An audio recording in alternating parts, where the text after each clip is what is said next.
Good morning po. Once again, laging nandito para sa inyo, para sa mga alaga. Tinanghali akong dating. Ipagka-harvest ko sana sila ng asola. At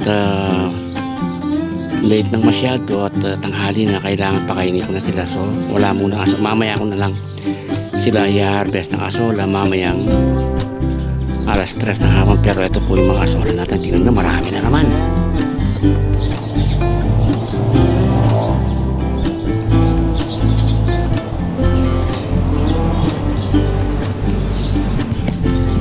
Ayan po. So pakainin muna natin sila ng fermented na gulay, darak mais, darak palay, at saka yung konting feeds na lang. So ito po, ready na po ako para makakain na sila. Tanghali na. Ito, may mga bagong sisiyo po tayo. Yung dalawang maliit, pinasamahan ko sila ng isang malaki lang sila. Second day nila yan. Ganda sila. Ayan, may kasama silang medyo malaki para matutunan sila kumain. Sige po.